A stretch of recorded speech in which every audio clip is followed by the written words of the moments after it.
नमस्कार दोस्तों, मैं हूं मुक्ता दीक्षित एस्ट्रोलॉजर। ज्योतिष वास्तु रेमेडी चैनल में आपका स्वागत है। और हमारा एक चैनल और है मुक्ता ज्योतिष, जिसे भी आप लाइक सब्सक्राइब जरूर करिए। उसमें शेयर मार्केट के बारे में सारी जानकारियां दी जाती हैं और इस चैनल के बारे में धर्म, आध्यात्म, ज्योतिष, उपाय और सभी प्रकार की वस्तुओं की जानकारी सभी आपको इस चैनल के माध्यम से धीरे धीरे प्रदान की जाएगी। जैसे जैसे समय मिलता जाएगा आपके लिए वीडियो अपलोड किए जाएंगे। तो आज हम बात करेंगे कि सावन सोमवार में हमें क्या करना चाहिए और क्या नहीं करना चाहिए।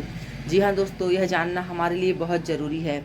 कई बार हम जाने अनजाने ऐसी गलती कर देते हैं जिसका कि हमें खामियाजा भुगतना पड़ता है और हम समझ नहीं पाते हैं।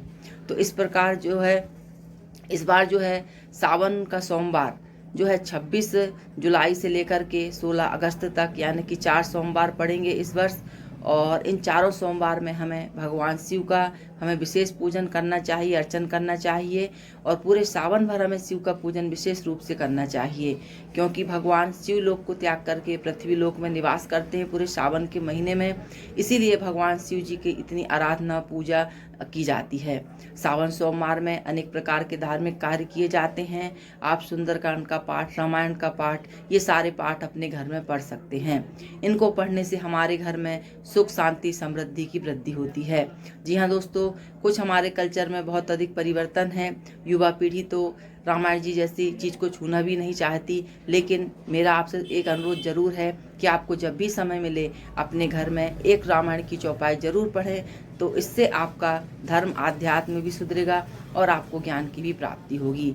क्योंकि किसी भी चीज़ को बारीकी से पढ़ने पर उसकी बहुत सारी चीज़ें हमारी समझ में आती हैं, ताकि हम अपने जीवन को उत्थान की तरफ ले जा सकते हैं, अपने जीवन का कल्याण कर सकते हैं। और अनंत समस्याओं का समाधान भी रामायण जी से हो जाता है, तो वह भी आप करके प्राप्त कर सकते हैं। अब हम देखेंगे कि हमें सावन के महीने में क्या करना चाहिए, क्या नहीं करना चाहिए। तो जी हाँ दोस्तों, हम सभी जानते हैं कि सावन के महीने में भगवान शिव जी की विशेष आराधना पूजा की जाती है। नाना प्रकार के फल से, जल से और इनके रसों से भगवान शिव जी का बेलपत्ती से, अकौए से, धतूरे से अभिषेक किया जाता है, पूजन किया जाता है। शिव जी के सहस्त्र नामों का पाठ, सत नामों का पाठ किया जाता है। तो जैसी भी आपकी सुविधा है, व्यवस्था है, उसके अनुसार आप इन सारी चीज़ों का उपयोग कर सकते हैं। शिव सहस्त्र नाम पढ़ने से भी अनेक कल्याण और मनोकामनाओं की पूर्ति होती है, तो इसे भी आप पढ़ सकते हैं।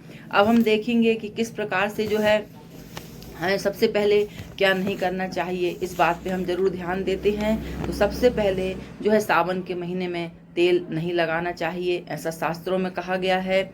इसके साथ कांसे के बर्तन में भोजन नहीं करना चाहिए।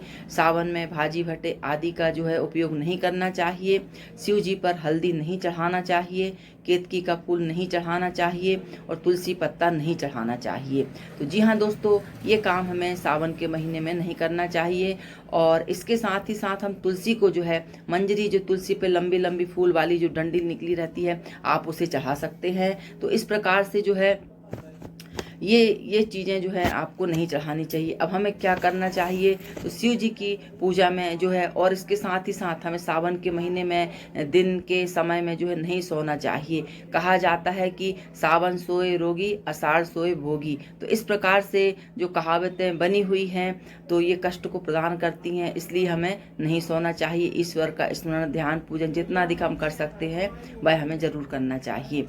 इसके बाद हम देखते हैं कि सावन में विशेष रूप से हमें भगवान शंकर जी पर आप शिवलिंग की पूजा कर सकते हैं, मंदिर में जाके पूजन कर सकते हैं। दीपदान हमें रोज सुबह शाम करना चाहिए। और इसके साथ शिव जी पर सोमवार का दिन है, तो हमें प्रत्येक सोमवार को उठते ही भगवान शिव जी को दूध जल से अभिषेक करना चाहिए, पंचामृत से अभिषेक करना चाहिए।